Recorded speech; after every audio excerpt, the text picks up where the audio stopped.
దేవునికి స్తోత్రం. దేవుని యొక్క పరిశుద్ధ నామములో ప్రభువునందు ప్రియ సహోదరి సహోదరులందరికీ నా వందనములు తెలియజేస్తూ ఉన్నాను. ప్రభు అయిన తండ్రి ఆయన సర్వశక్తిమంతుడయ్యుండి ఈ లోకమందు తన కొరకు ఏర్పాటు చేసుకున్న తన ప్రజలను ఆయన కొరకు సమకూర్చుకునే సమయమని, ఆ సమయానికి అనుకూలముగా పరలోక రాజ్య సంబంధమైన సంగతులు ఆయన నేర్పిస్తూ ఉన్నాడని గమనించండి. ఎందుకంటే లోకంలో చాలామంది మనం చూస్తున్న ప్రజలు, అసలు లెక్కకు మించిన ప్రజలందరూ మన కన్నులతో చూస్తున్నాం. ఎవరికి దేవుని యొక్క భయం లేదు. కనీసం దేవుని సన్నిధిలో ఉన్నవారు కూడా దేవుని యొక్క వాక్యాన్ని నిరర్ధకం చేసుకొని నామక దేవుని యొక్క సన్నిధిలో బ్రతుకుతూ ప్రభువుని బహుగా బాధిస్తూ ఉన్నారు. అసలు దేవుని తెలుసుకుని వారి కంటే కూడా దేవుని ఎరిగి ఉన్నామని చెప్పుకొని తమ క్రియల చేత ఆయనను ఎరగమన్నట్టున్న ప్రజలను బట్టి ప్రభువు చాలా కఠినముగా వ్యవహరించబోతూ ఉన్నాడనే సత్యాన్ని కూడా గమనించండి.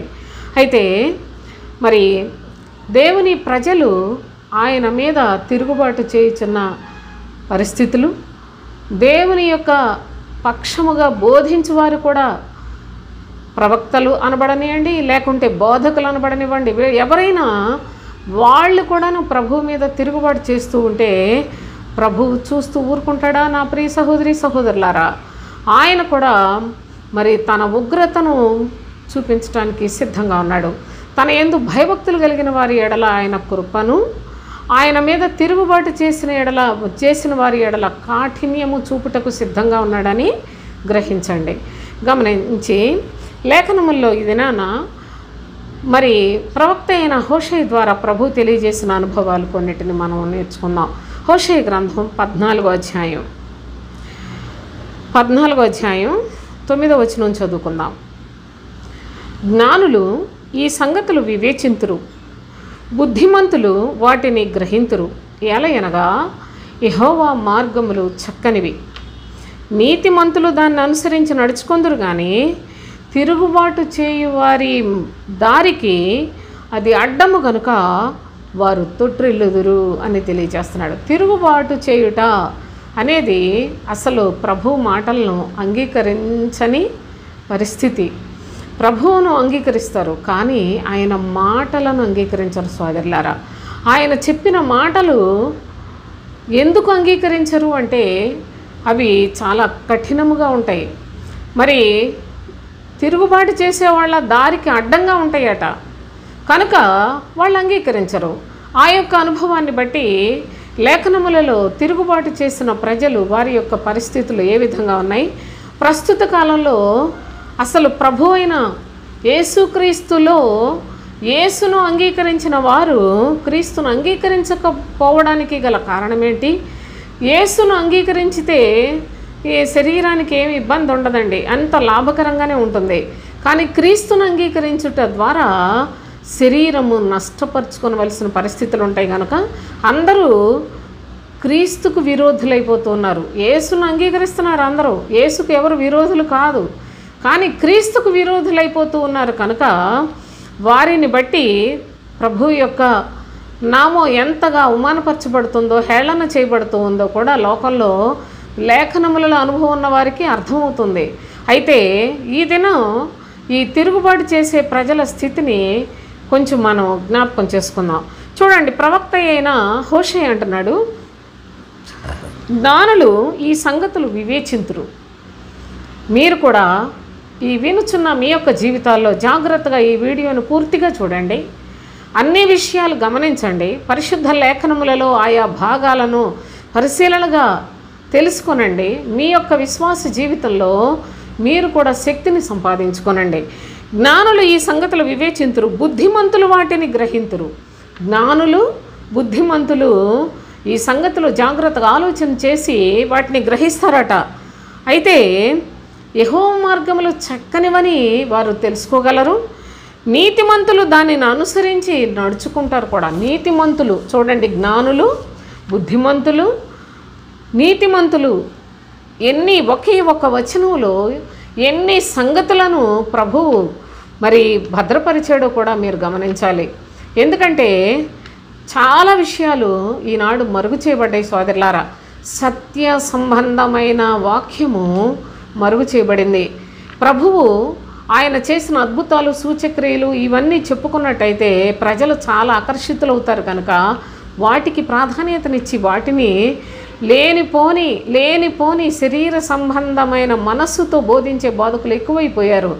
ప్రభువు ఆత్మ నియమములో ఆత్మ కొరకు జీవించే క్రీస్తునందలి సంగతులను అసలు విడిచిపెట్టేశారండి. కనుక మనం వీటి గురించి మాత్రమే నేర్చుకోవాల్సిన అవసరం ఉంది సోదరులారా. ఎందుకంటే క్రీస్తులోనే మనకు నిత్య జీవం ఉన్నది. కుమారుని ముద్దు పెట్టుకునుడి, లేని ఎడల ఆయన కోపించును అని చెప్పాడు. అంతేకాదు, కుమారుని యందు విశ్వాసం ఉంచువాడు నిత్య జీవం కలిగినవాడు. కుమారునికి విధేయుడు కానివాడు, కుమారుడికి ఎవరైనా విధేయులు కాకపోతే వారి మీద దేవుని యొక్క ఉగ్రత నిలిచి ఉంటుంది అని తెలుసుకునండి. దేవుడు మంచివాడు, మనం ఏం చేసినా ఏమి అనడు, ఆయన ప్రేమ స్వరూపి, ఆయన దగ్గరికి వెళ్తే ఏదైనా జరిగిపోతాయి అనే పిచ్చి భ్రమలోకి మాత్రం దయచేసి వెళ్ళకండి సోదరులారా. ఇప్పటికే అబద్ధ బోధకులు ఇలాంటి సంగతులతో మనుషులందరినీ మోసంలో ముంచిపడేశారు. అయితే సత్య సంబంధి జాగ్రత్తగా వీటన్నిటినీ ఆలోచన చేయాలి. చూడండి, జ్ఞానులు ఈ సంగతులను వివేచింతురు, బుద్ధిమంతులైతే గ్రహిస్తారట, నీతిమంతులైతే వాటిని అనుసరించి నడుచుకుంటారు, అనగా దేవుని యొక్క వాక్య ప్రకారంగా జీవిస్తారు. తిరుగుబాటు చేయి వారి దారికి ఈ మాటలు అడ్డుగా ఉంటాయి కనుక వారు తొట్టిల్లిపోతారనే సత్యాన్ని కూడా ప్రభువు జ్ఞాపకం చేస్తూ ఉన్నాడు. అయితే చూడండి, ప్రవక్త అయిన యెషయా ద్వారా దేవుని యొక్క ప్రజల స్థితిని ప్రభువు ఏ విధముగా తెలియచేస్తూ ఉన్నాడో గమనించండి. యెషయా గ్రంథం 30వ అధ్యాయం 8వ వచనం నుంచి చూడండి. రాబో దినములలో చిరకాలము వరకు నిత్యము సాక్ష్యార్థముగా ఉండునట్లు, రాబో దినములలో చిరకాలం వరకు నిత్యము సాక్ష్యార్థముగా ఉండునట్లు నీవు వెళ్ళి వారి ఎదుట పలక మీద దీన్ని వ్రాసి గ్రంథములో లిఖింపుము అని దేవుడు ప్రవక్తకు తెలియచేస్తూ ఉన్నాడు. ఏమని? వారు తిరుగుబడి జనులు, తిరుగుబాటు చేసే ప్రజలట, అబద్ధమాడు పిల్లలు, యెహోవా ధర్మశాస్త్రము విననొల్లని పిల్లలు, దర్శనము చూడవద్దని దర్శనము చూచువారితో చెప్పువారును, యుక్తవాక్యములను మాతో ప్రవచింపకుడి, మృదువైన మాటలనే మాతో పలుకుడి, మాయా దర్శనములను కనుడి, అడ్డము రాకుండుడి, త్రోవ నుండి తొలగుడి, ఇశ్రాయేలు పరిశుద్ధ దేవుని సంగతి మా ఎదుట ఎత్తకుడి అని భవిష్యత్తు జ్ఞానులతో పలుకువారునై ఉన్నారు అని చెప్పాడు. ప్రజల యొక్క పరిస్థితులు ఎలా ఉంటాయో జాగ్రత్తగా వీటన్నిటినీ కూడా గ్రంథములో వ్రాసి భద్రపరచమని చెప్తున్నాడు ప్రభు అయిన తండ్రి ప్రవక్తతో. ఏమని, ఏ సంగతులను గూర్చి చెప్పమంటున్నాడు, వ్రాయమంటూ ఉన్నాడంటే, ప్రజలందరూ కూడా తిరుగుబడి పిల్లలు, అబద్ధమాడు పిల్లలు, తిరుగుబాటే చేస్తారయ్యా, తిరుగుబాటు చేస్తారు, అబద్ధం ఆడతారు. దేవుని యొక్క వాక్యం వారికి ఇష్టం ఉండదు. పేరుకు దేవుని పిల్లలనే ప్రభువు కూడా సంబోధిస్తూ ఉన్నాడు. కానీ దేవుని యొక్క ధర్మశాస్త్రము విననొల్లని పిల్లలు, దర్శనము చూడవద్దని దర్శనము చూచు వారితో చెప్పువారును. అసలు ప్రభు దగ్గర నుంచి ఏమన్నా సమాచారం తెస్తే అది ఏమక్కర్లేదు మాకని చెప్పుకునే ప్రజలుగాను, మృదువైన మాటలనే మాతో చెప్పుడి, అనగా శరీర సంబంధమైన మాటలే మాకు చెప్పండి. దేవుడు బాగు చేస్తాడు, మేలు చేస్తాడు, ఆశీర్వదిస్తాడు, స్వస్థపరుస్తాడు, మనం అనుకున్న అన్నిటినీ చేస్తాడు, మనం ఏది ప్రార్థన చేస్తే అవన్నీ మనకు వచ్చేస్తాయి, ఇలాంటివే చెప్పండి అంటారట. చూడండి, మృదువైన మాటల్ని మాతో పలుకుడి, మాయా దర్శనములను కనుడి, అడ్డము రాకుండి, త్రోవ నుండి తొలగుడి, ఇశ్రాయేలు పరిశుద్ధ దేవుని సంగతి మా ఎదుట ఎత్తకుడి అని భవిష్యత్తు జ్ఞానులతో పలుకువారు. దేవుని యొక్క పని ఈ లోకంలో దేవుళ్ళు అనబడిన వాళ్ళు ఎందరో ఉన్నారు సోదరులారా. వాళ్ళకి వాళ్ళ జీవితం ఏంటో, వాళ్ళు ఎక్కడికి వెళ్తారో ఏమీ తెలియదు. పేరుకు మాత్రం అసలు మానవ జాతి దేవుళ్ళు లేకపోతే రకరకాల దేవతలను కలిగి ఉన్నారు. కానీ కొంతమంది అసలు దేవుడే లేడనే ప్రజలు కూడా ఉన్నారు, అది వేరే విషయం. అయితే దేవుని నమ్ముకున్నామని చెప్పుకున్న ప్రజలు వారి స్థితి చూసినట్లయితే మాయా దర్శనములను కనుడి, ఆ మాయా దర్శనములను కనుడి, మృదువైన మాటలే మాకు చెప్పండి అనే ప్రజలు రాబోయే దినాల్లో ఇది ఎప్పటి వరకు? చిరకాలము వరకు, చిరకాలము వరకు నిత్యము సాక్ష్యార్థముగా ఉంటాయి. అనగా ఎప్పుడు ఇలాంటి ప్రజలే ఉంటారట. నా ప్రియ సహోదరి సహోదరులారా, ప్రభువు చెప్పిన మాట ఇది.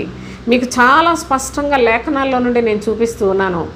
చిరకాలము వరకు నిత్యము సాక్ష్యార్థముగా ఉండునట్లు రాబోయే దినాల్లో ఏం జరగబోతోందో నేను చెప్తాను, నీవు గ్రంథంలో వ్రాసి వాటిని భద్రపరచు అని ప్రభు తెలియచేయుచున్న మాటలు. ఇక్కడ ప్రజలు ఎలాంటి వాళ్ళు చూసారా? మృదువైన మాటల్ని మాతో మాట్లాడండి, మాకు పరలోక రాజ్య సంబంధమైన సంగతులు ఇవి మాకు అక్కర్లేదండి, మాకు ఈ లోకంలో మేము ఎంత బాగుంటామో అవి కావాలి మాకు అని ప్రజల యొక్క మనస్సును చూచిన దేవాతి దేవుడు రాబోయే తరాల్లో కూడాను ఇలాంటి మనస్సు కలిగిన ప్రజలే పుట్టబోతూ ఉన్నారు. అది చిరకాలము జరిగేది కనుక నువ్వు వ్రాసేయి అని చెప్తూ ఉన్నాడంటే, మాయా దర్శనములను కనుడి. దొంగ మాటలు మాయ మాటలు చెప్పేవాళ్ళు అంటే ప్రజలు చాలా వారి ఎడల మంచి శ్రద్ధ కలిగి ఉంటారు. దేవుని యొక్క మాటలు మాకు తేవద్దు అంటే దేవుడు పరలోక నివాసి కనుక పరలోక సంబంధమైన సంగతులు మాకు అక్కర్లేదు.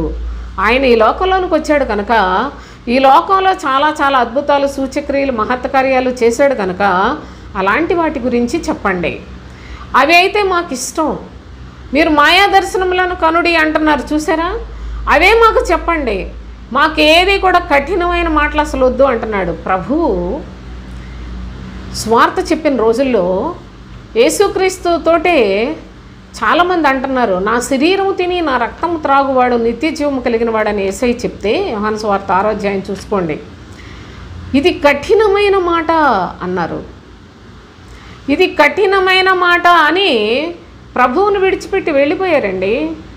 కనుకనే మీరు ఇక్కడ గమనించాలి, ఈనాడు క్రైస్తవులు అని చెప్పబడుతున్న వారందరిలో కూడా మాయ మాటలకు, మాయా దర్శనములకు, లేకపోయినట్లయితే వాళ్ళకు అనుకూలమైన మాటలకు మృదువైన మాటలు కావాలంట.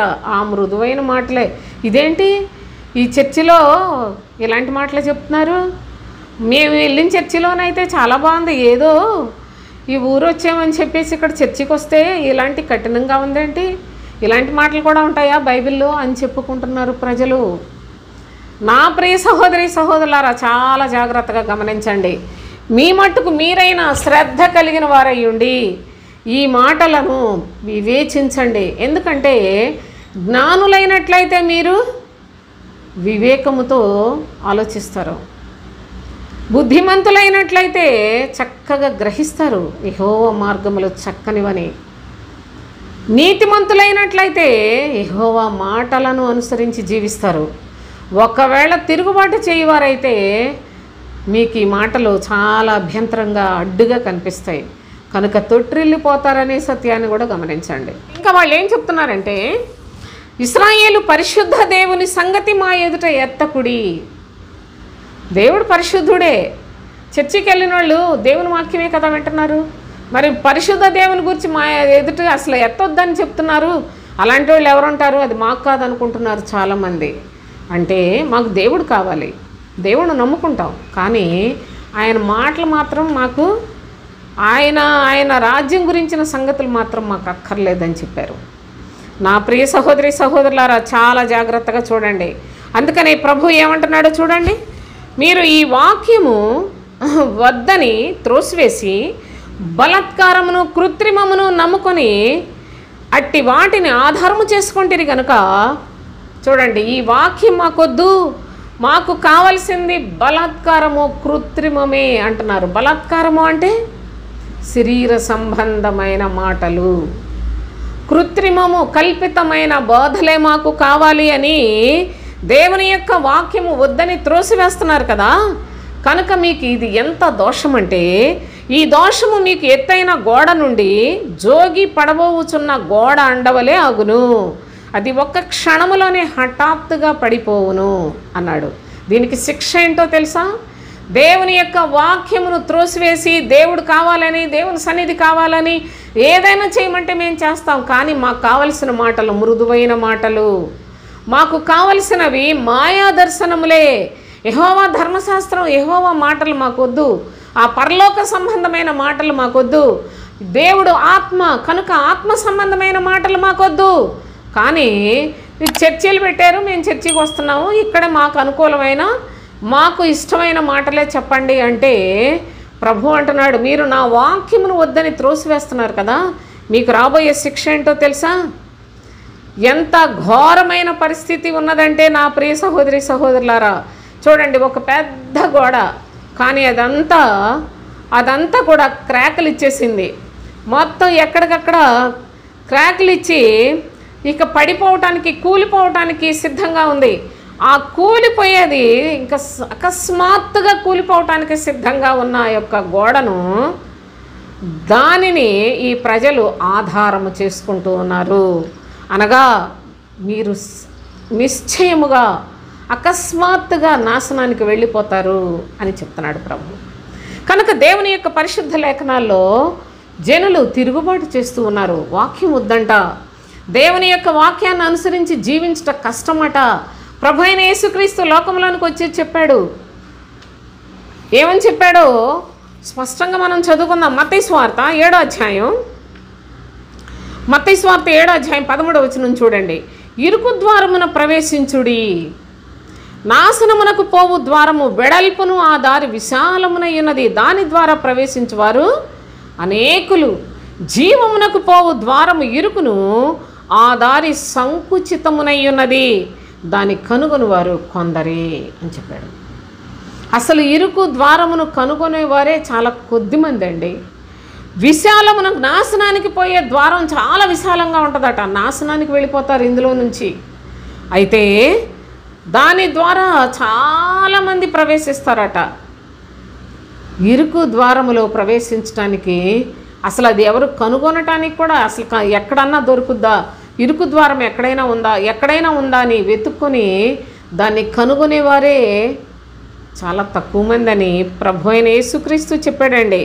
దాన్ని కనుగొని వారు కొందరే అని చెప్పాడు నా ప్రియ సహోదరి సహోదరులారా. కనుక దేవుని యొక్క సన్నిధిలో జాగ్రత్తగా మీరు ఆలోచన చేయండి. ఈ యొక్క నాశనానికి వెళ్ళిపోయే క్రైస్తవులే ఎక్కువ విస్తారముగా ఉన్నారట. పరలోకానికి వెళ్ళే క్రైస్తవులు చాలా కొద్దిమంది అని ప్రభువే లేఖనముల్లో స్పష్టంగా తెలియచేస్తూ ఉన్నాడు. ప్రవక్త అయిన యెషయా ద్వారా ప్రభు చెప్తున్న మరి ఒక మాట చూస్తే, యెషయా గ్రంథం 1వ అధ్యాయం 2వ వచనం చదువుకుందాం.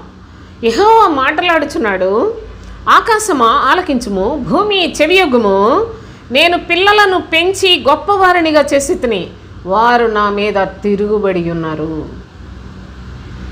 పిల్లలను పెంచి గొప్పవారినిగా చేసి తిని, అయితే వాళ్ళు ఏం చేశారు? నా మీద తిరుగుబడి ఉన్నారు అని చెప్తున్నాడు. ఈ తిరుగుబాటులు ఎంత ప్రమాదకరమైనవో సోదరులారా ఒకసారి ఆలోచన చేయండి. ఎంత కృతజ్ఞత లేని మనస్సులు కలిగిన వారో. తిరుగుబాటు చేస్తున్నారు అంటేనే వాళ్ళు చాలా ప్రమాదకరమైన మనుషులు అని కూడా అర్థం. దేవుని యొక్క సన్నిధిలో ఆయన యొక్క కృపను పొంది గొప్పవారై పెద్దవాళ్ళైపోయారు, కానీ తిరుగుబాటు చేస్తున్నారు. చూడండి, ఆయనకు ఎవరికి చెప్పుకుంటాడు? అందుకే ఆకాశమా ఆలకించుము, భూమి చెవియొగ్గుము, నేను పిల్లల లాంటి వాళ్ళని పెంచాను, గొప్పవారినిగా చేశాను. చూడండి, సింపుల్గా మీరు ఒకే ఒక ఉదాహరణను మీ జీవితంలో ఆలోచించండి. ఐగుప్తు దేశంలో ఇశ్రాయేలీయులు ఎలాంటి పరిస్థితుల్లో ఉన్నారు? వాళ్ళందరూ ఇనుప కొలిమిలో ఉన్నారు. భయంకరమైన దాసత్వంలో బానిసలుగా బ్రతుకుతున్నారు. కానీ ప్రభువు వారిని ఎంత ఉన్నతముగా ప్రేమించాడో, ఎంత గొప్పవారినిగా చేశాడో సోదరులారా. ఆయన అంటున్నాడు, నేను పిల్లలను పెంచి గొప్పవారినిగా చేశాను, వారు నా మీద తిరుగుబాటు చేశారు. మన క్రైస్తవ జీవితంలో చూడండి, ఎటువంటి పరిస్థితుల్లో మనం ప్రభు దగ్గరికి వచ్చామో, ప్రభు యందు ఎంతో నమ్మకం కలిగినట్లు, భక్తి కలిగిన వారిలాగా దేవుడు మాకు ఎన్నో మేలు చేశాడని చెప్పుకుంటూ ఉన్న సాక్ష్యాలను మనం వింటూనే ఉన్నాం, చూస్తున్నామో. కనీసం వాళ్ళు దేవునికి అనుకూలంగా జీవిస్తున్నారా, లేకపోతే దేవుని యొక్క పరిశుద్ధ నామానికి కృతజ్ఞత కలిగి జీవిస్తున్నారా? మరి తిరుగుబాటు చేస్తూ బ్రతుకుతూ ఉన్నారా? తిరుగుబాటులు అనగా శరీరానుసారమైన మనస్సు. శరీరానుసారమైన మనస్సు ఇది మరణకరమైన మనస్సు సోదరులారా. ఈ మరణము వారిని భయంకరమైన పాతాళానికి ఈడ్చుకొని పోయేదాకా కూడా దేవుని ప్రజలే.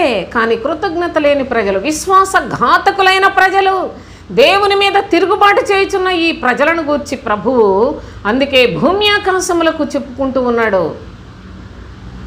ఆకాశమా ఆలకించుము, భూమి చెవియొగ్గుము అని చెప్తూ ఉన్నాడు. అంటే దేవుని యొక్క ప్రజలు ఎంత దుర్మార్గ హృదయములు కలిగి ఉన్నారో, ఎంత కఠిన హృదయులై ఉన్నారో, ఎంత కృతజ్ఞత లేని వారై ఉన్నారో ఆలోచించండి. దేవుడు కావాలట, క్రీస్తు వద్దంట. దేవుని యొక్క ఆశీర్వాదాలు దీవెనలు పొందుతూనే క్రైస్తవులుగా బ్రతుకుతారట. కానీ దేవుడే తన ప్రియకుమారుని ఈ లోకంలోనికి పంపించి ఆ కుమారుని యందు విశ్వాసం ఉంచి పరలోక రాజ్యానికి రండి అని పిలుస్తుంటే అలాంటి మాటలు మాకు వద్దండి. మాకు, మా పిల్లలకి, మాకు సుఖాలు, భోగాలు, అనుకూలమైన పరిస్థితులు, మాకన్నీ మాకు సంబంధించిన మేలుకరమైనవి ఉండాలి. కానీ పరలోకం గురించి అవన్నీ వినే పరిస్థితులు మా దగ్గర లేవు అని చెప్పుకుంటూ ఉన్నారు. అందుకే ప్రభు యొక్క ఆత్మ, పరిశుద్ధాత్ముడు దుఃఖపడుతూ ఉన్న పరిస్థితులు కూడా మనం చూస్తూ ఉన్నాం. అయితే కీర్తనలు 106వ కీర్తనలో ఒక మాట చూద్దాం. 106వ కీర్తన 32, 33 వచనాలు చూడండి. మెరీబా జల్మల యొద్ద వారు ఆయనకు కోపం పుట్టించిరి, కావున వారి మూలముగా మోషేకు బాధ కలిగెను. ఎట్లనగా వారు అతని ఆత్మ మీద తిరుగుబాటు చేయగా, మోషే ఆత్మ మీద తిరుగుబాటు చేశారు. దేవుని యొక్క ప్రజలే ఐగుప్తులో నుండి బానిసలుగా బయలుదేరి దేవుని యొక్క సేవకుడైన మోషే ద్వారా బయటికి వచ్చిన వారే సోదరులారా ఐగుప్తు దేశంలో నుండి. కానీ మార్గమంతటిలో వారు చూడండి, వారి మూలముగా మోషేకు బాధ కలిగెను. ఎట్లనగా వారు అతని ఆత్మ మీద తిరుగుబాటు చేయగా అతడు తన పెదవులతో కాని మాట పలికెను. తిరుగుబాటు, దేవుని ప్రజలు ప్రారంభం నుండి కూడా తిరుగుబాటు చేయుటకే అలవాటు పడిపోయారట. తిరుగుబాటు కలిగిన వారే కానీ కృతజ్ఞత కలిగిన వారు ఎందరున్నారు? ప్రభువుని విశ్వాసముతో వెంబడించేవారు ఎందరున్నారు? ఆత్మస్వరూపుడైన దేవుని ఆత్మ నియమములో జీవించుటకు ఇష్టపడి క్రైస్తవులుగా మార్పు చెందినవారు, మార్పు చెందుతున్నవారు ఎంతమంది ఉన్నారు ఆలోచించండి. అందుకనే దేవుని యొక్క ప్రజలు తిరుగుబాటులు మనం చూసినట్లయితే చాలా బాధాకరమైన పరిస్థితులు వ్రాయబడి ఉన్నాయి సోదరులారా. చూడండి, సామెతల్లో భక్తుడు ఒక మాట తెలియచేస్తున్నాడు. సామెతల గ్రంథం 17వ అధ్యాయం 11వ వచనం చూడండి. తిరుగుబాటు చేయువాడు కీడు చేయుటకే కోరును. ఎప్పుడైనా మీరు చూడండి, ఎక్కడైనా చూడండి, ఈ లోకములో చూసినా ఆత్మ నియమములో చూసినా తిరుగుబాటు చేసే ప్రతివాడు కూడా కీడు చేయటానికే కోరుకుంటాడు. గమనించాలి. అట్టివాని వెంట క్రూర దూత పంపబడును అన్నాడు. అట్టివాని వెంట అనగా తిరుగుబాటు చేసేవారి వెంట ప్రభువే క్రూర దూతను పంపిస్తాడట. ఎందుకనగా వాడు కీడే చేస్తాడు.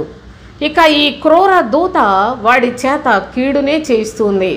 ఇట్టి వారందరూ కూడా తిరుగుబాటు చేయవారు. నా ప్రియ సహోదరి సహోదరులారా, ఒకవేళ తిరుగుబాటు చేసే మనస్సు కలిగి దేవుని ఎడల బ్రతుకుతున్నావేమో ఆలోచన చేసుకో.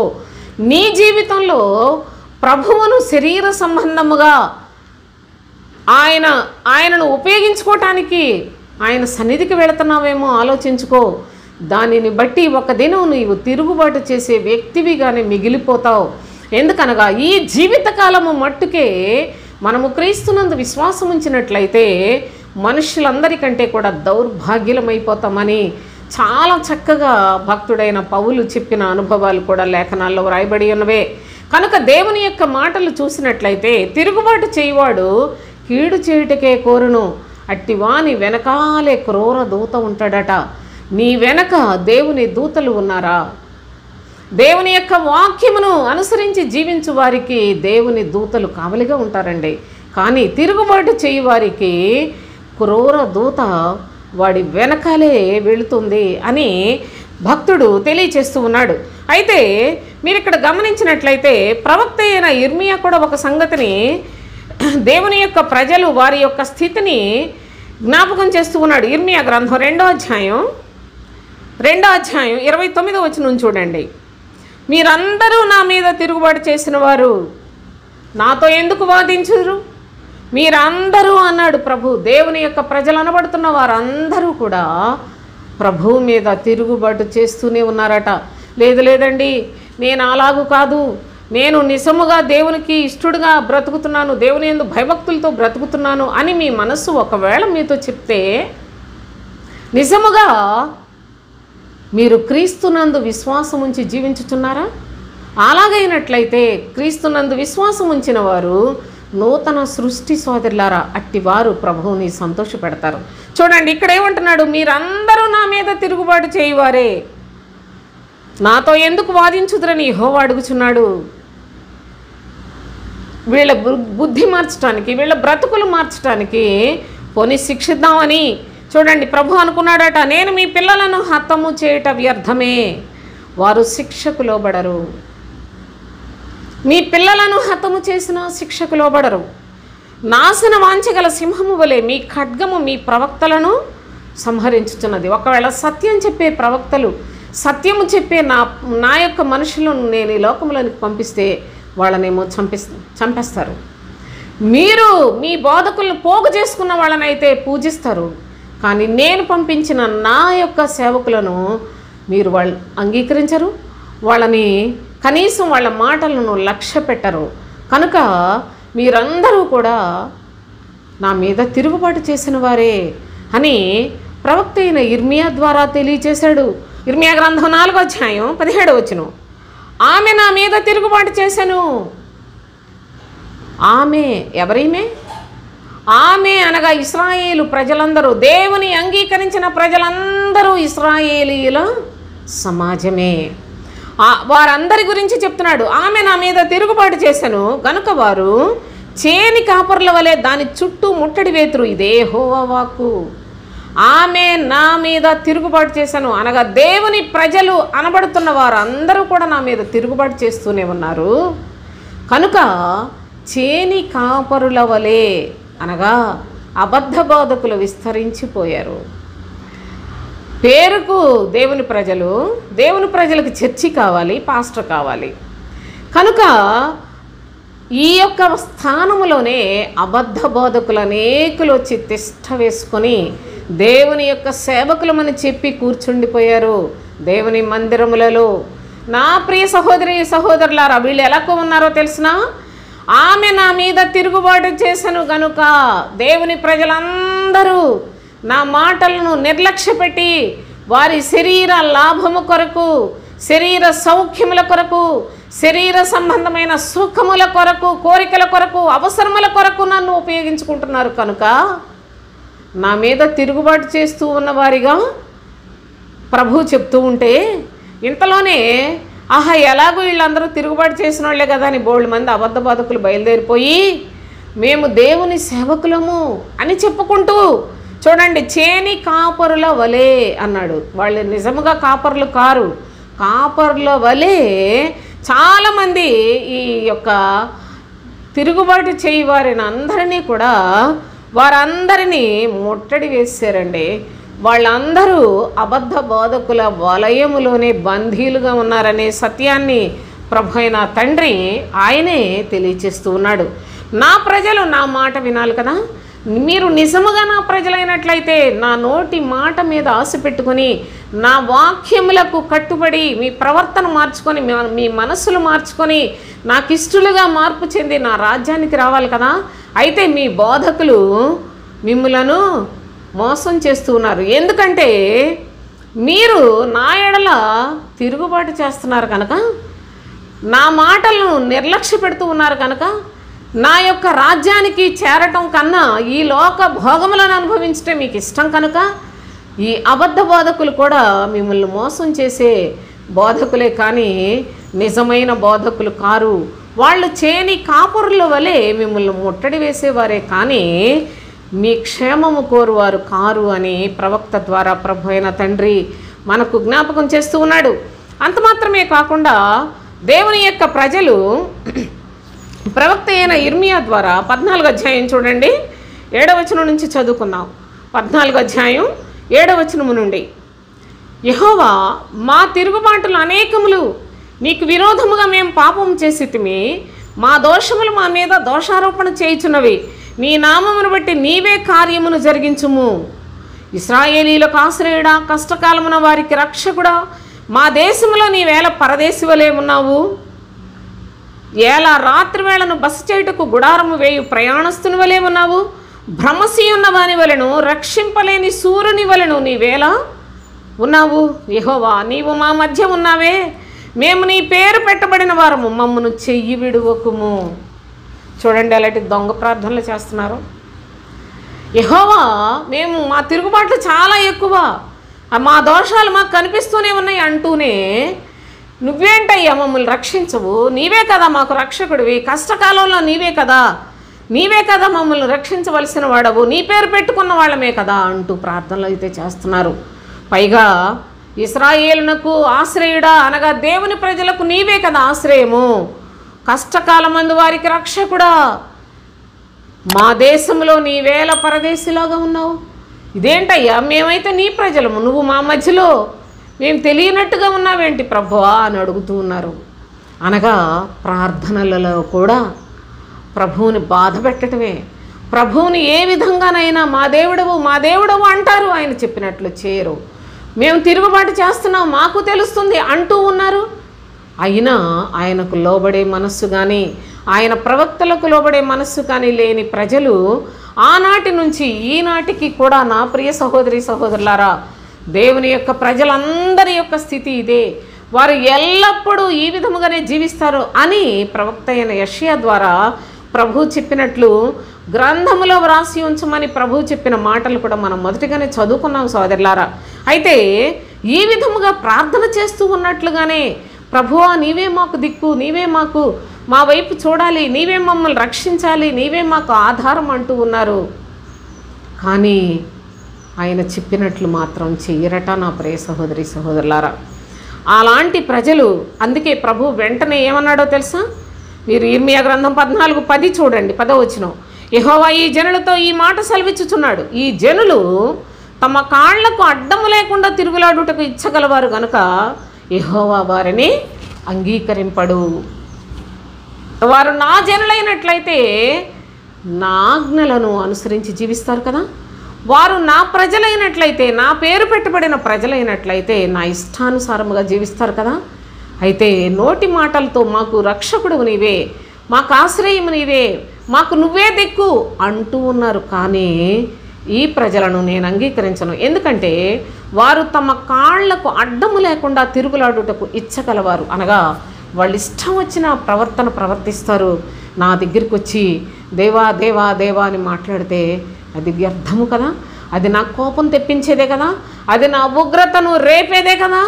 నా పేరు చెప్పుకుంటూనే నన్ను బాధ పెడుతున్న వీరిని నేను ఎంత మాత్రము అంగీకరించనని ప్రభు అయిన తండ్రి తెలియచేస్తున్నాడు. ఎందుకనగా వీరు తిరుగుబాటు చేయు పిల్లలుగా ఉన్నారు. ప్రభు వారిని పెంచి, పిల్లలను పెంచి పెద్దవారినిగా చేశాడు, గొప్పవారినిగా చేశాడు. కానీ వారందరూ కూడా ఆయన మీద తిరుగుబాటు చేస్తున్నారు అనే విషయాన్ని భక్తుడు మనకు జ్ఞాపకం చేస్తూ ఉన్నాడు. మీరు సంఖ్యాకాండంలో ఒక్కసారి ఆనాడు దేవుని యొక్క ప్రజలు వారి యొక్క విచిత్రమైన ప్రవర్తన మనం ఆలోచన చేసినట్లయితే వారు మోషేను ఏ విధముగా తిరస్కరించారో ఒకసారి లేఖనాల్లో చూద్దాం. సంఖ్యాకాండం 16వ అధ్యాయం మొదటి 3 వచనాలు చదువుదాం. లేవికి మునుమనుమడును, కహాతుకు మనుమడును, ఇస్హారు కుమారుడునగు కోరహు, రూబేనీయులలో ఏలియాబు కుమారుడైన దాతాను అబీరాములను, పేరేతు కుమారుడైన ఓనును యోచించుకొని ఇశ్రాయేలీలలో పేరు పొందిన సభికులను సమాజ ప్రధానులైన 250 మందితో మోషేకి ఎదురుగా లేచి, మోషే అహరోనులకు విరోధముగా పోగుపడి, మీతో మాకిక పని లేదు, ఈ సర్వ సమాజంలోని ప్రతివాడును పరిశుద్ధుడే, యెహోవా వారి మధ్య ఉన్నాడు, యెహోవా సంఘము మీద మిమ్మల్ని మీరు ఎలా హెచ్చించుకొనుచున్నారని అనగా మోషే ఆ మాట విని సాగిలపడెను. మోషే అహరోనులకు విరోధముగా పోగుపడిన దుర్మార్గుల గుంపు సోదరులారా, తిరుగుబాటు చేస్తూ ఉన్నారు. మీరు యెహోవా సమాజం మీద హెచ్చించుకుంటున్నారు, మిమ్మల్ని మీరే హెచ్చించుకుంటున్నారు. ఇక్కడ అందరూ పరిశుద్ధులే, ఏంటి మీ గొప్పతనం, మీతో మాకు ఇక పని లేదు అని చాలా భయంకరంగా తిరుగుబాటు చేశారు.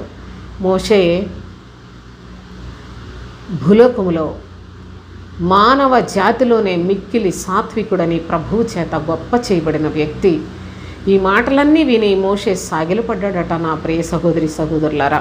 అయితే ఈ ప్రజలు చూసినట్లయితే ఒక 250 మందిని పోగేసుకొని ఈ కోరహు, దాతాను, అబీరాము, ఓను అనువారు వీళ్ళందరూ చాలా చాలా దుష్ట మనస్సుతో, మనం చదువుకున్నాం, తిరుగుబాటు చేయివాడు కీడునే కోరును వాని వెంట క్రూర దూత వెళుతూ ఉంటుంది అని మనం చదువుకున్నాం సోదరులారా. ఈ తిరుగుబాటు చేసిన ఈ యొక్క ప్రజలు దేనికి తిరుగుబాటు చేశారు? వాళ్ళు ఎందుకు అంతగా హెచ్చించుకుంటున్నారు? హెచ్చించుకునే మనస్సు తిరుగుబాటు చేయిస్తుంది. మీరు గమనించండి, వీళ్ళందరూ కూడా మోషే అహరోనులకు విరోధముగా పోగుపడ్డారు. మీతో మాకిక పని లేదు అన్నారు. ఏమండి, మోషేతో పని లేదా? మోషే అహరోనులతో పని లేదా? వీళ్ళకి ఐగుప్తు దేశంలో నుండి వారిని తీసుకుని వచ్చిన వ్యక్తి మోషే కాడా? ప్రభువు చేత ఎన్నిక చేయబడిన వ్యక్తి మోషే కాదా? మోషేను ఏర్పాటు చేసుకొని ప్రజలందరినీ, ఐగుప్తు దేశపు రాజైన ఫరో, ఆ గర్విష్ఠుడు, ఆ అహంభావి, అతని దగ్గర నుంచి వాళ్ళందరినీ విడిపించుకొని తీసుకురావటం సామాన్యమైన విషయమా? అయితే ప్రభువు చేసినప్పటికీ ప్రభువు మోషే ద్వారానే కదా చేశాడు. కనుక ఈ యొక్క అనుభవాల్లో మీరు చూసినట్లయితే వీళ్ళు తిరుగుబాటు చేసిన మనుషులు. 11వ వచనం చూడండి. ఇంత నిమిత్తము నీవును నీ సమస్త సమాజమును యెహోవాకు విరోధముగా పోగయ్యున్నారు. అహరోను ఎవడు? అతనికి విరోధముగా మీరు సడగనేలా అనేను. వీళ్ళందరూ నాకు కాదు, నన్ను మీ మధ్యలోనికి పంపించిన యెహోవా మీద మీరు విరోధముగా మాట్లాడుతున్నారు. యెహోవా మీదనే కదా మీరు విరోధముగా పోగై ఉన్నారు. అహరోను ఎవడరు? లేకుంటే మోషే ఎవరు? ప్రభువు పంపిస్తేనే కదా మేము ఇక్కడికి వచ్చాం. మీరు తిరుగుబాటు చేస్తుంది మా మీద కాదు, మీరు విరోధముగా పోగై ఉన్నారే, దేవుని మీద విరోధముగా మీరు పోగైపోయారు అని చాలా తేటగా తెలియజేశాడు. 16వ అధ్యాయంలోనే 13వ వచనం చూడండి. అయితే వారు, మేము రాము, ఈ అరణ్యములో మమ్మల్ని చంపవలనని పాలు తేనెలు ప్రవహించే దేశంలో నుండి మమ్మల్ని తీసుకుని వచ్చుట చాలనట్టు. నా ప్రియ సహోదరి సహోదరులారా, వీరి గర్వపు మాటలు చూడండి. ఈ అరణ్యంలో చంపడానికి మమ్మల్ని తెచ్చావా నువ్వు? పాలు తేనెలు ప్రవహించు దేశంలో నుండి మమ్మల్ని నువ్వు తెచ్చావంటున్నాడు. ఐగుప్తు దేశం అట.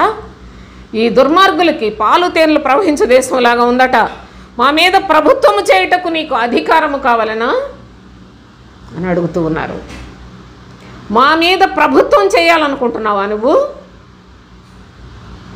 ఎవడిచ్చాడు నీకు అధికారం అని యెహోవాకు విరోధముగా, మోషే అహరోనులకు విరోధముగా ప్రజలు, దేవుని యొక్క ప్రజలు కన్నులారా చూసిన ప్రభువు చేసిన గొప్ప కార్యములను వాటన్నిటినీ ప్రక్కన పడేశారు.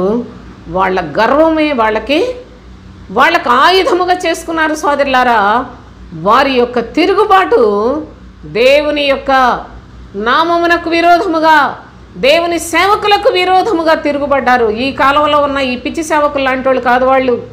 మోషే అహరోనులు సృష్టికర్త అయిన దేవాతి దేవుని యొక్క ఎన్నికలో ప్రభువు యొక్క పనివారై ఉన్నారు. అలాంటి వారి మీద తిరుగుబాటు చేసి వీరు ఏమి క్షేమం పొందుదాం అనుకున్నారు? మీరు ఆలోచన చేయండి. అంతేకాదు, మరి ఒక వచనాన్ని కూడా మీరు ఇక్కడ చూడాలి. 19వ వచనం చూడండి. కోరహు ప్రత్యక్షపు గుడారము యొక్క ద్వారమునొద్దకు సర్వ సమాజమును వారికి విరోధముగా పోగు చేయగా యెహోవా మహిమ సర్వ సమాజమునకు కనబడెను. యెహోవా మహిమ కనిపించింది. ఈ కోరహు వీళ్ళందరినీ పోగు చేసి మోషే మీద, నువ్వు ప్రభుత్వం చేస్తావా మా మీద? మా అందరి మీద నీకు అధికారం కావాలా? యెహోవా సమాజంలో అందరూ పరిశుద్ధులే అని మాట్లాడాడు. నీతో మాకు అసలు అవసరమే లేదు అని మాట్లాడుతూ ఉన్నాడు. నా ప్రియ సహోదరి సహోదరులారా, దేవుని చేత పంపబడిన సేవకులు ఎవరో తెలుసుకొనండి. వారికై వారే పరిగెత్తి వచ్చిన సేవకులు ఎవరో ప్రస్తుత కాలంలో మీరు తెలుసుకోవాలి. ప్రభు యొక్క సేవకులను తృణీకరించిన వాడు శాపగ్రస్తుడు అనే సంగతిని కూడా ప్రభువే లేఖనాల్లో మనకు చాలా స్పష్టంగా తెలియచేస్తున్నాడు. అప్పుడు దేవాది దేవుని యొక్క కార్యములు ఎంత గంభీరమైనవో మీరు చూసినట్లయితే వీళ్ళందరూ భయంకరమైన శిక్షకు పాత్రులైపోయారు. సంఖ్యాకాండం 16:32 చూడండి. భూమి తన నోరు తెరచి వారిని, వారి కుటుంబములను, కోరహు సంబంధులందరినీ, వారి సమస్త సంపాద్యమును మృంగివేసెను. వారును వారి సంబంధులందరూ ప్రాణముతో పాతాళములో కూలిరి. భూమి వారిని మృంగివేసెను. వారు సమాజంలో ఉండకుండా నశించిరి. వారి చుట్టూనున్న ఇశ్రాయేలీలందరూ వారి ఘోష విని భూమి మనలను మృంగివేయనేమో అనుకొనుచు పారిపోయిరి. ఎలాంటి క్రియలు కన్నులారా చూచినవారు ఆనాడు ఈనాటికి లేఖనములలో చూచుచున్న మన యొక్క జీవితాల్లో మీ హృదయంలో దేవునికి భయపడరా? దేవుని యొక్క ఆజ్ఞలకు లోబడరా? దేవుని యొక్క ప్రియకుమారుడైన క్రీస్తునందు విశ్వాసం ఉంచరా? ఆనాడు మోషేని ఎదిరించినందుకే దేవుడు సర్వ సమాజంలో వారిని ప్రత్యేకపరచి వారి భూమి నిలిచి ఉన్న చోటనే నోరు తెరిచి వారిని మృంగివేసినట్లుగా చేశాడే. ఈనాడు ప్రభు అయిన క్రీస్తును, తన ప్రియకుమారుని, తన ఏకైక కుమారుని లోకంలోనికి పంపిస్తే కుమారుని అంగీకరించని వారందరూ ఎంత ఘోరమైన శిక్షకు పాత్రులని మీకు తోచును అని దేవుని యొక్క లేఖనాల్లో గమనిస్తూ ఉన్నాం. కనుక నా ప్రియ సహోదరి సహోదరులారా, దేవుని సేవకులు అనగా దేవుని సేవకుల్లో చాలా రకాలు ఉన్నారు. కేవలము ప్రభువు తాను ఏర్పాటు చేసుకొని తన కుమారుని ద్వారాగా ఆ లోకంలో ప్రత్యక్షముగా పరలోక రాజ్య స్వార్థను ప్రకటిస్తూ ఉన్నా ప్రభు యొక్క సేవకులైనా, నువ్వు చర్చికి వెళ్తున్నావు, నీకు బోధించేవారు అందరూ కూడా ప్రభు చేత పంపబడిన వారైనా, లేక తమకు తామే సంఘాలు పెట్టుకుని వారి గొప్పల కొరకు, వారి ధనాపేక్ష కొరకు ప్రజలందరినీ హత్య చేయుచున్న హంతకుల, అది కూడా జ్ఞాపకం చేసుకునండి. నిజముగా ప్రభు చేత పంపబడిన వారిని వ్యతిరేకించిన వారికి చాలా కఠినమైన శిక్షలు ఉన్నాయని, వారి యొక్క తిరుగుబాటులకు నిశ్చయముగా ప్రతిఫలం పొందుతారని దేవుని లేఖనాల్లో చాలా తేటగా చూపిస్తూ ఉన్నాడు. సంఖ్యాకాండం 17 ఇక మీరు ఈ యొక్క భాగంలో చూసినట్లయితే 5వ వచనం చదువుకుందాం. అప్పుడు నేను ఎవరిని ఏర్పరచుకుందునో వాని కర్ర చిగురించును. యాజకత్వము గురించి గొడవలు వచ్చేసినాయి ఆనాడు. ఏంటి, అహరోనే గొప్పోడా, అహరోనేనా మనగాడు, మేమందరం కూడా లేవీయులమే కదా అని చాలా రకరకాల భేదాభిప్రాయాలు వారికి వచ్చినప్పుడు ప్రభు అయిన తండ్రి, నేను ఎవరిని ఏర్పాటు చేసుకున్నానో వారందరినీ రమ్మనండి గుడారం దగ్గరికి, వాళ్ళల్లో నేను ఏర్పాటు చేసుకున్న వ్యక్తిని చూపిస్తాను, కనుపరుస్తాను, ఇక ఈ సమస్య మీలో నుంచి తొలగిపోతుందని ప్రభు అయిన తండ్రి చూడండి. అప్పుడు నేను ఎవరిని ఏర్పరచుకుందునో వాని కర్ర చిగురించును.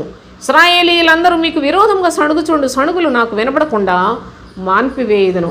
కనుక అహరోను చేతి కర్ర 12 గోత్రాల్లో నుంచి 12 కర్రలు తీసుకొచ్చి సాక్ష్యపు గుడారం దగ్గర పెట్టినప్పుడు అహరోను చేతి కర్ర చిగురించి అది పువ్వులు పూసి బాదం పండ్లు కూడా కాసిన అనుభవాన్ని ఈ లేఖనాల్లో మనం ఎంతో స్పష్టంగా అద్భుతాన్ని చూస్తాం సోదరులారా. కనుక దేవుడు ప్రధాన యాజకుని ఆ యొక్క మరి స్థానాన్ని కేవలం అహరోనుకి ఇచ్చి ఉన్నాడని రుజువు చేసినట్లుగా దేవుని యొక్క పరిశుద్ధ గ్రంథంలో మనం చూస్తున్నాం. నేను భక్తుడిని అని ఈ దినాల్లో అందరూ కూడా భక్తులు అనుకుంటూనే వీళ్ళకి దేవుని యొక్క వాక్యం ఏమీ రాదండి. వాళ్ళు చేసినవి, వీళ్ళు చేసిన తప్పులు, ఎవరో యేసు ప్రభు గొప్పోడు అన్నాడు అనుకోండి, ఆ రాజకీయ నాయకులు అన్నారనుకో, వాళ్ళవి తీసుకొని వచ్చి వీడియోల కింద పెట్టుకుంటారు. ఎందుకండి, వాళ్ళు చెప్తేనే నిజమా? దెయ్యాలు చెప్తున్నాయి కదా, దెయ్యాలు ఎంతో భయపడి వణికిపోతున్నాయి కదా, ఇంక వీళ్ళకి మ్యాటర్ ఏముండదు. వాళ్ళు అక్కడ వాళ్ళు అది చెప్పారు, వీళ్ళు ఇక్కడ వీళ్ళు ఇది చెప్పారు. వ్యభిచారులైన పాస్టర్లు వాళ్ళ గురించిన వీడియోలు చేసుకుంటూ కాలక్షేపం చేసే దుర్మార్గులు బోలెడంతమంది ఉన్నారు. వీళ్ళకి దేవుని యొక్క సత్యం తెలియదు సోదరులారా. వారి హృదయ శుద్ధి లేని వారు ఎప్పటికప్పుడు చెడుతనాన్ని ప్రాకిపోయేలాగా ఆ వీడియోలు చూసి కొంతమంది మతతత్వవాదులు వాళ్ళందరూ అసహ్యంగా మాట్లాడుకోవడానికి అవకాశం ఇస్తున్నారే కానీ దేవుని యొక్క సత్యాన్ని బోధించుకుని వెళ్ళిపోయే జ్ఞానం కలిగిన వారు ఎక్కడైనా మీకు కనిపిస్తున్నారేమో మీరే చూడండి. జ్ఞానము కలిగిన వారు ఉన్నారా? లేకపోయినట్లయితే బుద్ధిమంతులు ఉన్నారా ఈనాడు బోధకుల్లో? అసలు నీతిమంతులు కంటికి కనిపించుతారా సోదరులారా? ఎంత ఘోరమైన దినములో, ఈ దినములలో, ఈ దుష్ట యుగములో వ్యభిచారులైన చెడ్డ తరము వారితో నింపబడిన ఈ లోకమందు మన క్రైస్తవ జీవితాన్ని నిర్దోషమైనదిగా, నిష్కళంకమైనదిగా, గొర్రెపిల్ల రక్తము వంటి క్రీస్తు రక్తములో కడుగుబడిన పరిశుద్ధులుగా మనం జీవించడానికి ప్రభు మనకి పరిశుద్ధ లేఖనాలు విస్తారంగా వ్రాసిపెట్టాడు. ఎంత నేర్చుకున్నా మానవ హృదయం, ఎంత నేర్చుకున్నా బోలెడన్ని నేర్చుకోవాల్సిన సంగతులు ఉండగా పనికిమాలిన వీడియోలు పెట్టుకొని వాళ్ళని గురించి వీళ్ళని గురించి ఏదో ఒకటి ప్రజలు ఏందో ఇదేం జరిగిందో చూద్దాం అనుకొని తెలుసుకుంటారు. వ్యూస్ పెంచుకోవటానికి యాతనలు పడిపోతున్న దుష్టులే కానీ నిజముగా ప్రభు యొక్క పని ఎంత కళంకితులతో నింపబడుతోంది, నిజంగా దేవుని యొక్క పిల్లల్ని పరలోకానికి ఎలాగ సిద్ధపరచాలి అనే ఆశతో, ప్రయాసతోటి ప్రభు యొక్క సత్యాన్ని వెల్లడి చేయాలని ఆశ కలిగిన వారు మనకెవరు కనిపించట్లేదండి. కనుక దేవుని యొక్క పరిశుద్ధ లేఖనాల్లో వీళ్ళు ఎంత సంపాదించుకుంటున్నారు, వాళ్ళు అంత సంపాదించుకుంటున్నారు, అక్కడ స్థలాలు కొనుక్కున్నాడు, ఇక్కడ ఇది కొనుక్కున్నాడు, ఇక్కడ ఇదేంటి అందరినీ డబ్బులు తెచ్చేయమంటాడు. డబ్బులు తెచ్చేయమని చెప్పే ప్రతివాడు దొంగే. డబ్బులు తెచ్చేయమని చెప్పటం కాదు, డబ్బుల కొరకు ఆశ ఉన్నవాడే అలాంటి విషయాలు చెప్తాడు. డబ్బులతో పని చేయాలి అనుకున్నవాడు కష్టపడి సంపాదించి పని చేయాల్సిందే, కానీ కష్టపడి సంపాదించి పని చేసుకోవాలి.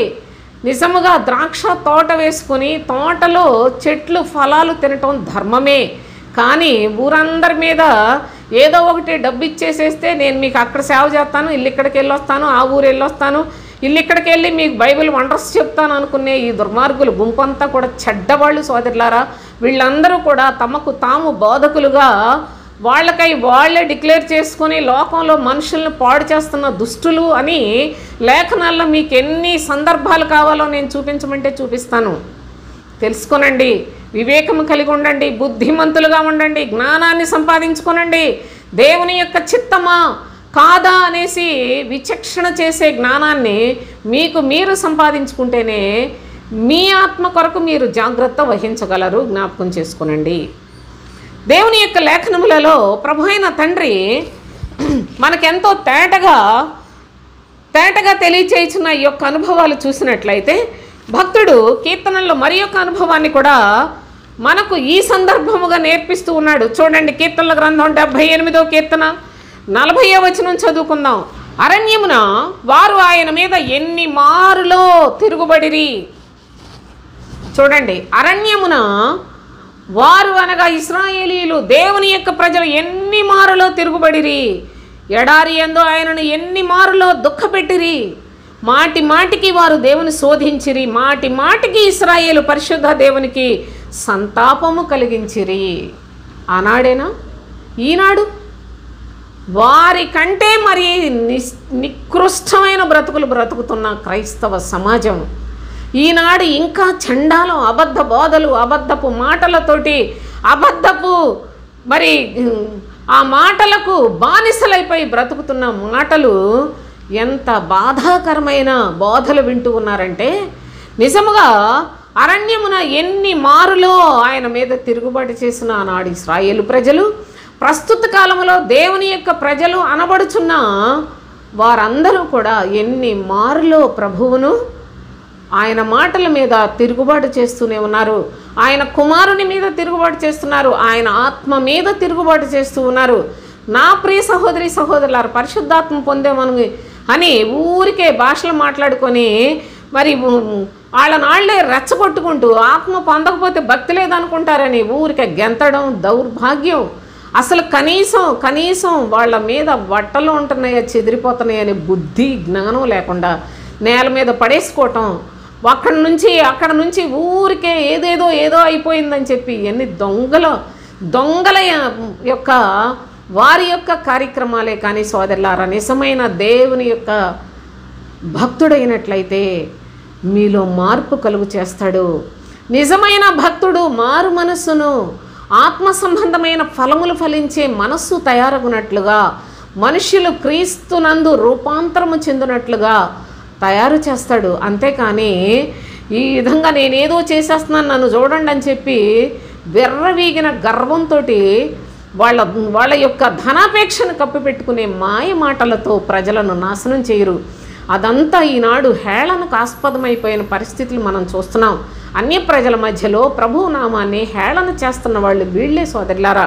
కనుక ఈనాడు ఎంతగా ప్రజలు కూడా దేవుడు ఏదో ఇస్తాడు, ఆయన నమ్ముకుంటే మనకు కలిసి వస్తుంది, బాగుంటుంది అనుకుంటున్నారు. కానీ ఆయన నమ్ముకుంటే పరలోకం ఇస్తాడు. ఆయన యందు విశ్వాసం ఉంచినట్లయితే మనకు నీతి మార్గంలో నడుచుకునే భాగ్యం దొరుకుతుంది. ఈ శరీరంలో ఎన్ని బాధలు, నిందలు, దూషణలు, అవమానాలు, శ్రమలు ఉన్నప్పటికీ మన యొక్క ఆత్మ పరిశుద్ధంగా తయారవుతుంది. కనుక మనకు తండ్రి, మన ప్రభువు చూపిన సిలువ మార్గంలో మనం కూడా నడుచుకుందామనే విఘ్నత ఈనాడు దేవుని ప్రజలకు ఎంతమందికి ఉంది? ఈ మనస్సు లేని వారందరూ కూడా దేవుని కుమారుని మీద తిరుగుబాటు చేయువారే, దేవుని మాటలను నిర్లక్ష్య పెట్టిన వారే సోదరులారా. దయచేసి ఈ యొక్క అనుభవాలు కూడా మీరు జాగ్రత్తగా గమనిస్తారని నేను కోరుకుంటున్నాను.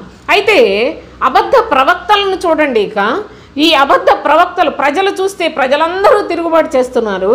ఇక ప్రవక్తల విషయంలో మనం ఆలోచన చేసినట్లయితే ప్రవక్త అయిన ఇర్మియా ద్వారా ప్రభు అయిన తండ్రి తెలియచేసిన మాట ఒకసారి మనం చదువుకుందాం. ఇర్మియా గ్రంథం 28వ అధ్యాయం 15వ వచనం నుంచి. అంతటి ప్రవక్త అయిన ఇర్మియా ప్రవక్త అయిన హనన్యాతో ఇట్లా, నేను హనన్యా వినుము, యెహోవా నిన్ను పంపలేదు, ఈ ప్రజలను అబద్ధమును ఆశ్రయింపచేయుచున్నావు. ఈ ప్రజలందరూ దేవుని యొక్క ప్రజలయ్యా, నువ్వు దేవుని ప్రజలను అబద్ధ మాటలు చెప్పి వాళ్ళందరూ అబద్ధమును ఆశ్రయించినట్లుగా చేస్తున్నావు. కాగా యెహోవా ఈ మాట సెలవిచ్చుచున్నాడు, భూమి మీద నుండి నేను నిన్ను కొట్టివేయుచున్నాను, యెహోవా మీద తిరుగుబాటు చేయుటకై ఈ జనులను ప్రేరేపించితివి కనుక అన్నాడు. దయచేసి అర్థం చేసుకునండి. ఒక ప్రవక్త లేక ఒక బోధకుడు అబద్ధపు బోధలు చేస్తే ప్రజలందరూ అబద్ధాన్ని నమ్మితే ఏదో అబద్ధాన్ని నమ్ముతున్నారు అని అనుకోవడం కాదు, వారు దేవుని మీద తిరుగుబాటు చేయువారిగా తయారు చేస్తుంది ఈ దొంగ బోధకుడే, ఈ దొంగ ప్రవక్తలే సోదరులారా. కనుక ఏది అబద్ధం అనేది కూడా తెలియకుండా ప్రజలను నిజముగా వారి యొక్క కనులు మూసిపడేసినంత దౌర్భాగ్యపు స్థితి ఈనాడు క్రైస్తవ సమాజంలో, సంఘాల్లో ఏలుబడి చేస్తూ ఉంది. నిజముగా ప్రభు అయిన తండ్రి మీరు ఏమి చెయ్యాలో ప్రవక్త అయిన ఇర్మియా ద్వారా చెప్పించాడు. ప్రభువు ప్రవక్త అండి. అయినా నిజముగా దేవుడు ఏర్పాటు చేసుకున్న ప్రవక్త ద్వారా తండ్రి తన చిత్తమును తన ప్రజలకు తెలియచేస్తూ ఉంటే, ఇర్మియా చెప్పే మాటలు నమ్మకండి, నేను చెప్పేవే సత్యం. మీరు అధ్యాయం అంతా చదువుకుంటే మీకు బాగా అర్థమవుద్ది సోదరులారు. నాకు అంత సమయం ఉండదు కనుక నేను చాలా క్లుప్తంగా చెప్తున్నాను. అయితే ఇక్కడ ఏమంటున్నాడంటే, హనన్య అనేవాడు అబద్ధ ప్రవక్తగా ఏమీ లేదు, మీకేమీ రాదు, ఇర్మియా చెప్పేయన్నీ బొట్టి మాటలు అంటే ప్రజలందరూ ఆ అబద్ధికుడు మాటలే నమ్మారు, ప్రవక్త మాటలు నమ్మలేదు. అందుకే ప్రవక్త అంటున్నాడు, హనన్య వినుము, యెహోవా నిన్ను పంపలేదు, ఈ ప్రజలను అబద్ధమును ఆశ్రయింపచేయుచున్నావు. కాగా ఈ మాట సెలవిచ్చుచున్నాడు, యెహోవా మీద తిరుగుబాటు చేయుటకై నీవు జనులను ప్రేరేపించితివి కనుక ఈ సంవత్సరమున నీవు మరణమవుదువు అని చెప్పాను. ఆ కాలంలోనైతే వెంటనే ఈ సంవత్సరంలోనే నువ్వు చచ్చిపోతావని చెప్పాడు. అలాగుననే ఆ సంవత్సరమే 7వ నెలలో ప్రవక్త అయిన హనన్య మృతి నొందెను. కానీ ప్రస్తుతం ఎన్ని అబద్ధాలు చెప్పినా ఎవరికి మరణం రావటం లేదు. కాబట్టి అందరూ సత్యవంతులు అనుకుంటున్నారేమో. ఇప్పుడు తాము చేసిన తప్పులకు, వాళ్ళు చేసిన మోసానికి శిక్ష శీఘ్రముగా కలగట్లేదు కనుక వాళ్ళు విచ్చలవిడిగా పాపులైపోతూ ఉన్నారు. ఇది కృపాకాలము. ఈ కృపాకాలంలో ప్రభువు వెంటనే శిక్షను పంపించడు. ధర్మశాస్త్ర కాలంలో వెంటనే శిక్షలు వచ్చాయి సోదరులారా. ధర్మశాస్త్రమే చెప్పింది కంటికి కన్ను పంటికి పన్ను అని. కానీ ప్రస్తుత కాలంలో ప్రభువు యేసుక్రీస్తు శరీరధారిగా లోకంలోనికి వచ్చిన తర్వాత ఆయన బోధను స్పష్టముగా క్రొత్త బోధను తెలియచేస్తూ ఉన్నాడు. అనగా ధర్మశాస్త్ర సంబంధమైన బోధ కాక క్రీస్తు బోధను తెచ్చేశాడు. చూడండి ఏం చెప్పాడో చూడండి. మత్తయి సువార్త 5వ అధ్యాయం 38వ వచనం. కంటికి కన్ను పంటికి పళ్ళు అని చెప్పబడిన మాట మీరు విన్నారు కదా. నేను మీతో చెప్పునదేమనగా దుష్టుని ఎదిరింపక నిన్ను కుడి చెంప మీద కొట్టువాని వైపునకు ఎడమ చెంప కూడా త్రిప్పుము అని చెప్పాడు. దుష్టుల్ని ఎదిరించొద్దు. దుష్టుడు ఒక అబద్ధ బోధకుడిని ఎదిరించొద్దని చెప్పాడా? అబద్ధ బోధకుల విషయంలోనైతే మీరు జాగ్రత్తగా గమనించండి, అక్కడి నుంచి పారిపోండి అని చెప్పాడు సోదరులారా. నాశనకరమైన హేయ వస్తువు పరిశుద్ధ స్థలం ముందు నిలుచుట చదువుగానే వెంటనే అక్కడి నుంచి పారిపోండి అని చెప్పాడు. అనేకులు ఇచ్చకపు మాటలు అబద్ధ బోధలు చేసేవాళ్ళ దగ్గర నుంచి తొలగిపోవుడి అని చెప్పాడు. వారితో ఒక్క నిమిషమైన ప్రార్థనైనా చేయించుకోవద్దని చెప్పాడు. మరి దుష్టుని ఎదిరింపక అని చెప్తున్నాడు. అనగా దుష్టుడు చెడ్డవాడు మీకు ఏదైనా సరే హాని చేసినా పూర్వకాలంలో లాగా కంటికి కన్ను పంటికి పన్ను అని ధర్మశాస్త్ర ప్రయోగం కాకుండా మీరు ఎవడైనా కానీ మిమ్మల్ని బాధ పెట్టినట్లయితే అట్టివాని నిన్ను కుడి చెంప మీద కొట్టినట్లయితే ఎడమ చెంప కూడా త్రిప్పము అని చెప్పాడు. అబ్బో, ఈ శిక్ష మరీ ఘోరమైంది. అప్పుడు వెంటనే శరీరానికి శిక్ష వచ్చింది సోదరులారా. కానీ ప్రస్తుత కాలంలో దేవుని మాట ప్రకారముగా జీవించని వారికి, అనగా క్రీస్తు బోధను అనుసరించని వారికి ఘోరమైన శిక్షలు ఉంటుంది. యుగయుగములు కాలిపోవటమే అంత ప్రమాదకరమైంది. దాని గురించి ఇప్పుడు ఎంతకన్నా నేను వివరించడానికి వీలు పడదు. దేవుని యొక్క సన్నిధిలో ఇక ప్రవక్తలు, అబద్ధ ప్రవక్తలు కూడా మనం చదువుకున్నాం. హనన్య అనువాడు నీవు ఈ సంవత్సరంలోనే చచ్చిపోతావని చెప్పగానే ప్రవక్త ఆ సంవత్సరం 7వ నెలలో అతను చనిపోయినట్లుగా కూడా లేఖనాల్లో మనం చూస్తున్నాం. మరి ఒక ప్రవక్త అతని గురించి కూడా చూడండి. ఇర్మియా గ్రంథం 29వ అధ్యాయం 31, 32 వచనాలు చదువుకుందాం. చెరలోనున్న వారందరికీ నీవు పంపవలసిన వర్తమానం ఏమనగా, యెహోవా నెహలామీయుడైన షెమయాను గూర్చి ఇలాగూ సెలవిచ్చుచున్నాడు, నేను అతన్ని పంపకపోయినను షెమయా మీకు ప్రవచించు అబద్ధపు మాటలు నమ్మునట్లు చేశాను గనుక యెహోవా ఇలాగూ సెలవిచ్చుచున్నాడు, నెహలామీయుడైన షెమయా యెహోవా మీద తిరుగుబాటు చేయుదమని చాటించెను గనుక అతనిని అతని సంతానమును నేను శిక్షించుచున్నాను. ఈ జనులలో కాపురముండువాడు ఒక్కడును అతనికి మిగిలి ఉండడు. నా ప్రజలకు నేను చేయు మేలు అతడు చూడడు. ఇదే యెహోవా వాక్కు అని తెలియచేశాడు. ఇక్కడ షెమయా అనేవాడు కూడా చాలా దుర్మార్గముగా దేవుని మీద ప్రజలను తిరుగుబాటు చేయనట్లుగా, మనందరం యెహోవా మీద తిరుగుబాటు చేద్దాం రండి అని చాటించినట్లుగా దేవుని యొక్క భాష తెలియచేస్తున్నాడు. అతనైతే అసలు ఇర్మియా చెప్పే మాటలు మీరు నమ్మకండి, నేను మీతో చెప్తున్నాను, నా ద్వారా యెహోవా మాట్లాడుతున్నాడు అంటున్నాడు. కానీ ప్రభు చెప్తున్నాడు, అసలు నిన్ను పంపించలేదు, నేను అతనిని పంపకపోయినాను. షెమయా మీకు ప్రవచింపు అబద్ధపు మాటలను నమ్మునట్లు చేశాను గనుక అతను చెప్పే అబద్ధపు మాటలు ప్రజలు నమ్ముతున్నారట. నమ్మినందుకు అన్నాడు, మనందరం కలిసి దేవుని మీద తిరుగుబాటు చేద్దాం రండి అని పిలిచావు కదా నువ్వు, నీకు నేను శిక్ష విధించబోతున్నాను, నీకు నీ సంతానానికి కూడా ఇక్కడిక చోటు ఉండదు అన్నాడు. మొత్తం సమూల నాశనం చేసి పడేసినట్లుగా ప్రభు యొక్క పరిశుద్ధ లేఖనాల్లో మనం చూస్తున్నాం. ఈనాడు అబద్ధ బోధలు చేసి క్రీస్తు బోధను చెప్పకుండా శరీర సంబంధమైన బోధలు, శరీర సంబంధమైన దురాశలతో రెచ్చగొట్టే బోధలన్నీ చేసుకుంటూ ఒకళ్ళనొకళ్ళు విమర్శించుకుంటూ కాని మాటలు మాట్లాడుకుంటూ నా ప్రియ సహోదరి సహోదరులారా బోధకులు అనిపించుకుంటూ లోకములో చక్కగా ప్రజల సొమ్మును తింటున్న దుర్మార్గులైన వాళ్ళందరూ వాళ్ళు ఒక దినాన ప్రభు యొక్క పేరును పాడు చేసి ప్రభు పేరును పెట్టుకున్న దేవుని ప్రజలను నాశనం చేస్తున్నందుకు వాళ్ళు చాలా కఠినముగా యుగయుగములు అగ్ని ఆరదు పురుగు చావని స్థలానికి త్రోసివేయబడతారనే సంగతిని కూడా దేవుని యొక్క పరిశుద్ధ లేఖనాల్లో మనకి ప్రభు జ్ఞాపకం చేస్తూ ఉన్నాడు. అయితే దేవుడు ఏమంటున్నాడో తెలిసిన చూడండి, ఇర్మియా గ్రంథం 23వ అధ్యాయంలో 26 నుండి చూడండి. ఇక ఎప్పటి వరకు ఇలాగును జరుగుచుండును, తమ హృదయ కాపట్యమును బట్టి అబద్ధమును ప్రకటించు ప్రవక్తలు దీనిని ఆలోచింపరా?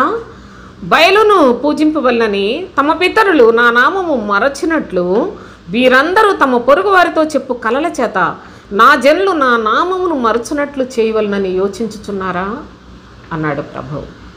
నా ప్రజలు అసలు నా నామం అనేది ఏంటో వాడికి అర్థం కాకుండా చేయాలని మీ యొక్క ఉద్దేశమా? ఎంతకాలం ఇలాగ అబద్ధాలు చెప్పుకుంటూ నేను పంపించకపోయినా మీకు మీరే బోధకులని ప్రవక్తలని చెప్పుకుంటూ ప్రజలను, నా పేరు పెట్టబడిన ప్రజలను మోసం చేస్తారు. నా ప్రజలు ఇంకెప్పటికీ నా వైపు చూడకుండా చేయాలని మీ యొక్క ఉద్దేశమా అని ప్రభు ఎంత మహోగ్రతతో ఆయన కూడాను త్వరపడుతూ ఉన్నాడో తెలుసా, తన కార్యమును సమాప్తము చేయుటకు. నా ప్రియ సహోదరి సహోదరులారా, జాగ్రత్తగా ఆలోచన చేయండి.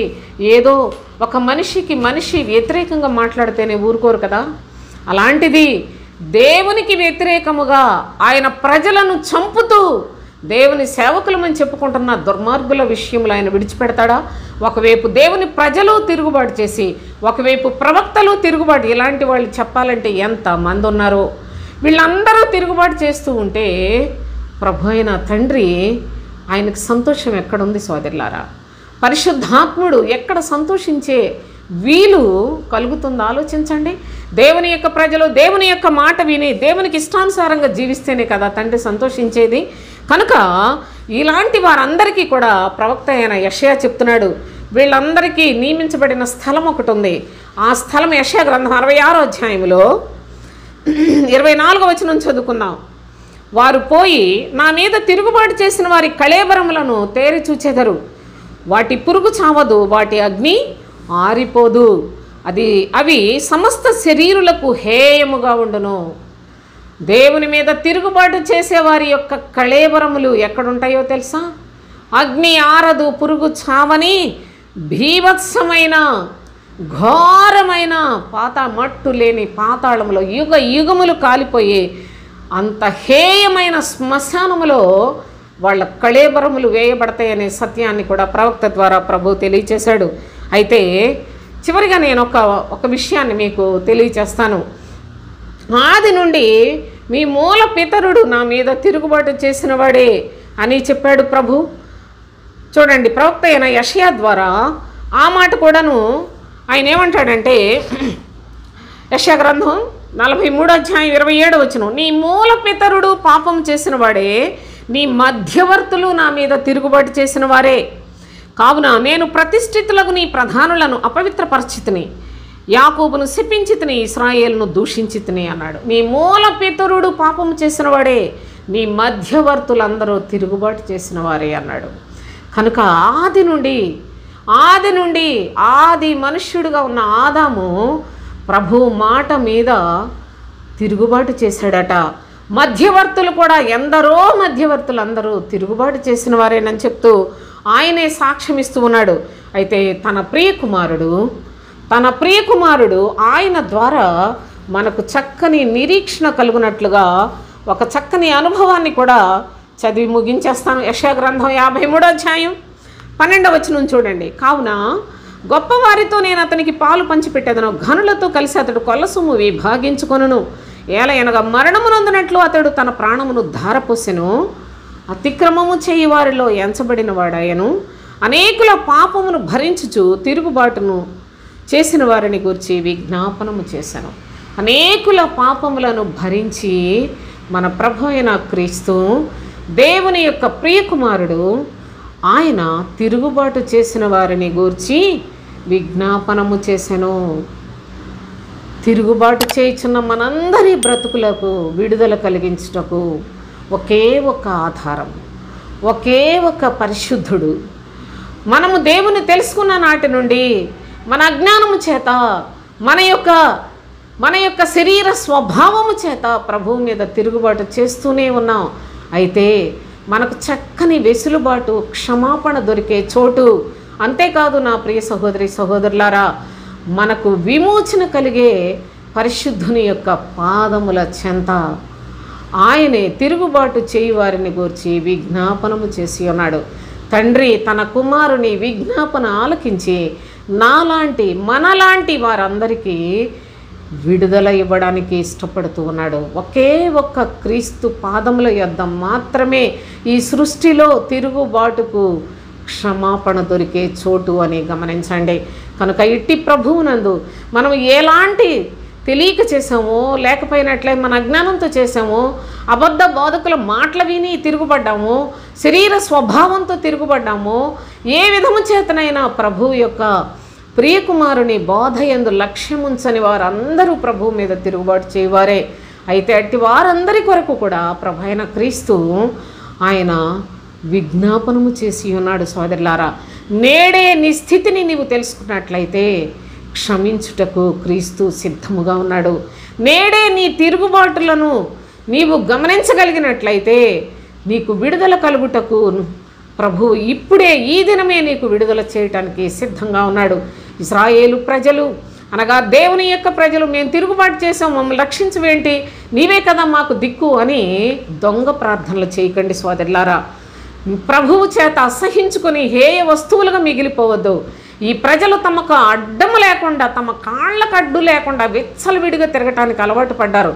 వీరిని నేను అంగీకరించనని ఆనాడు ప్రభువు ప్రవక్త ద్వారా చెప్పిన మాట మన బ్రతుకుల్లో నెరవేర్చబడకుండా మనము దీన మనస్కులమై ప్రభు యొక్క సన్నిధిలో మన మనస్సును పరీక్ష చేసుకొని మన తిరుగుబాటులను గ్రహించి మనము క్రీస్తు బోధ యందు లక్ష్యముంచినట్లయితే నేడే ప్రభు మన కొరకు ఆయన విజ్ఞాపన చేసి ఉన్నాడు గనుక ఆయనకు మాత్రమే మనలను క్షమించే అధికారం ఉన్నది కనుక అట్టి ప్రభు పాదముల చెంత క్రీస్తును మనఃపూర్వకముగా అంగీకరించి ఆయనకిష్టులైన మనుషులుగా ఆయన కొరకే మన జీవితాన్ని సజీవయాగముగా సమర్పణ చేసుకొని ప్రభువుకిష్టులుగా బ్రతుకుదాం. దేవునికి స్తోత్రం. మరి ఈ వీడియోను కొందరికైనా షేర్ చేయండి. మీ జీవితాల్లో ఆత్మ సంబంధముగా మీరు కూడా జాగ్రత్తగా ఈ లేఖనముల యందు లక్ష్యముంచి క్రీస్తునందు శక్తివంతులై క్రీస్తునందు కుమారత్వాన్ని సంపాదించుకొని ఆ క్రీస్తు రాజ్యం కొరకు సిద్ధపడదాం. దేవునికి స్తోత్రం. ముగించేస్తాను.